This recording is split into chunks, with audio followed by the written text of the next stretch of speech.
What's up, gamers? I'm not gonna lie, things have been crazy around here. I fought to get this video out, and I don't know if I'll have another one out before GenCon. But there'll be many as soon as I get back. I hope everyone's doing great, and let's get to the news.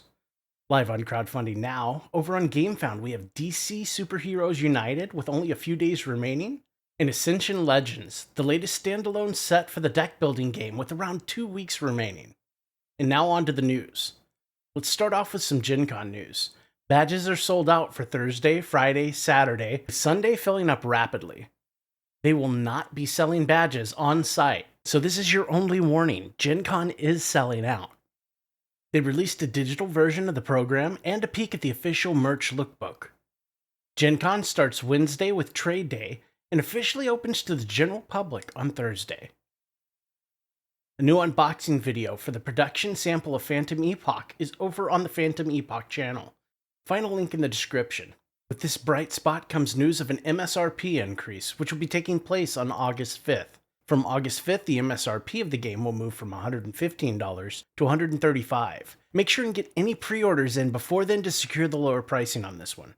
If you'd like to see it before you buy it, stop by the Foreteller booth at GenCon and take a look for yourself.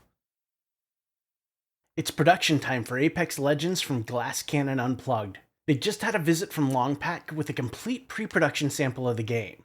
The components, fit, and trim look great, and the trays seem to hold everything well, preventing the need to tear down the 3D elements each play session.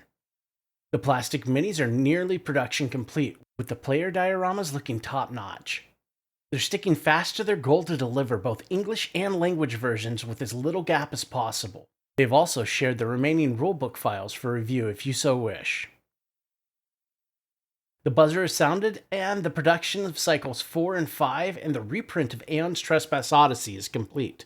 As is becoming a familiar tale, shipping costs have risen sharply. They will not be delaying shipping, and the excess cost is being covered by ITU. Ships will leave China the week of August 5th. They expect the US and EU containers to land around mid-September, and fulfillment for Australia and Asia to begin even earlier.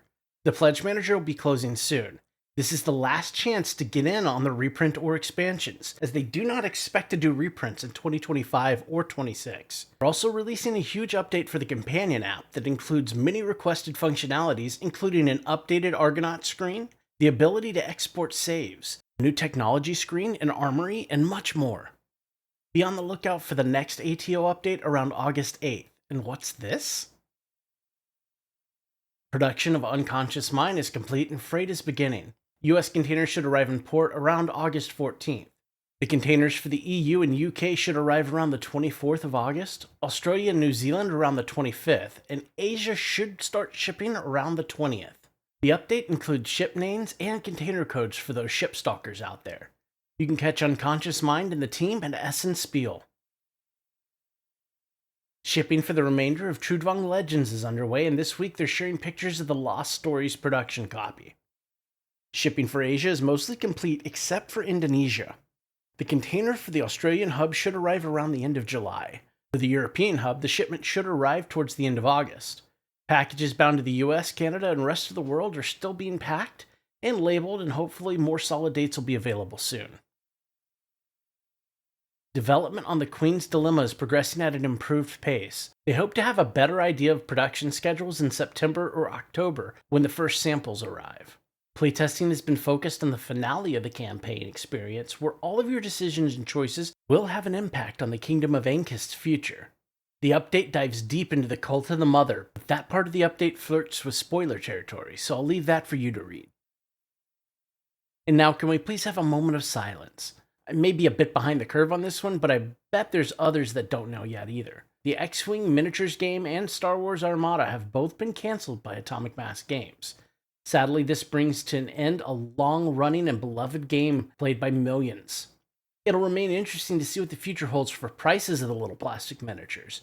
I played X-Wing from the very beginning and never had the pleasure to learn Armada. They both will be missed. Rising production costs and pandemic-related challenges were cited.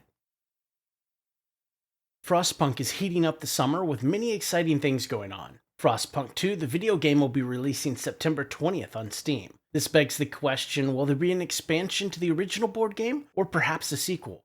Let them know what you want, they're listening. They're getting ready to release the Frostpunk art book and anthology, which will be another campaign held on Kickstarter soon. New translations of the alternative advisors and explore difficulty cards are now available and linked in the update. And these include Czech and Korean languages.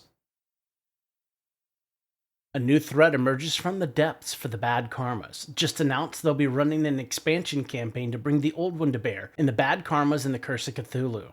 The miniatures are already looking great with this one, and it seems you might be able to catch some gameplay at GenCon if you're lucky.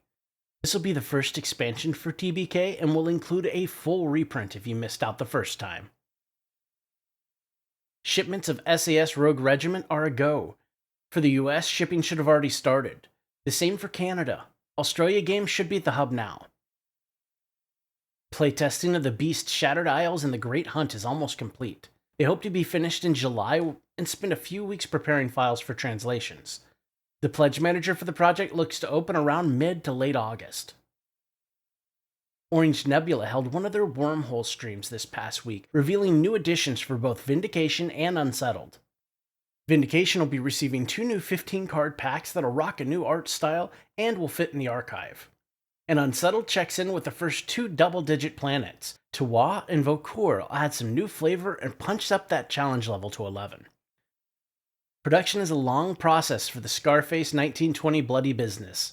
The Gangland Grove LP is just waiting on a small touch-up before being declared complete. The Night Deck is also nearing completion, and they've changed the linen finish to only be on the backs of the cards, as to not interfere with the gold.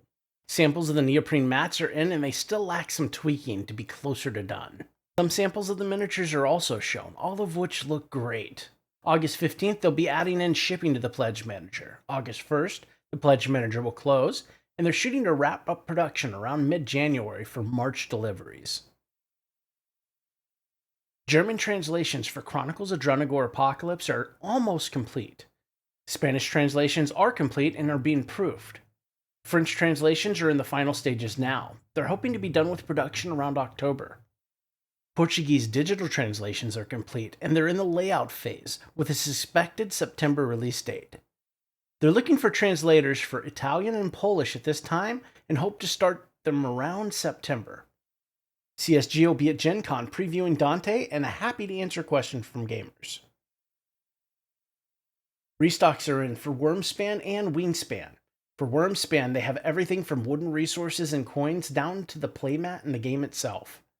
On the Wingspan side, they have the new bonus card packs that will help with cards that become tattered for play. They've also announced the digital version of Wingspan coming to PlayStation 4 and 5 with all expansions and other DLC content.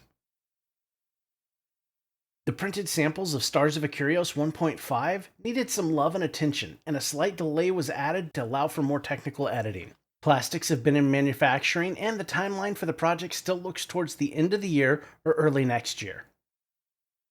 Chip Theory Games has posted another update stream, this time with an unboxing of Hoplomachus' Pandora's Box, a Tanglewoods Q&A session, and a glimpse at the Elder Scrolls gameplay.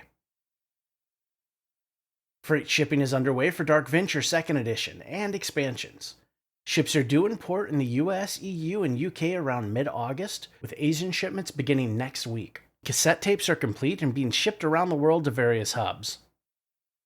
In just 4 short days, Planet of the Apes has amassed more than 2,000 followers on GameFound. This is a passion project that is a scenario-based game revolving around the Caesar trilogy. A quick look at the miniatures makes it very much look like Apes vs. Army Men, but I'm sure that's just the coloring of the renderers. They hope to create a game that will faithfully recreate the atmosphere of the movies. If you have any interest in the story, this is one to follow. Development of Dante is full steam ahead. The update article on GameFound is packed full of gameplay details about everything from character boards, player turns, upkeep, performing actions, vigor, and much more.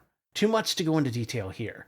We also got an updated look at some of the miniature sculpts from Circles 3, 6, and 8, and an update on the environment pack. Middara Chapters 2, 3, and Extras contains over 212 miniatures. This week we're taking a look at some of the baddies in the box. First up is the Void Thing that'll be able to use warping to avoid being cornered or funneled.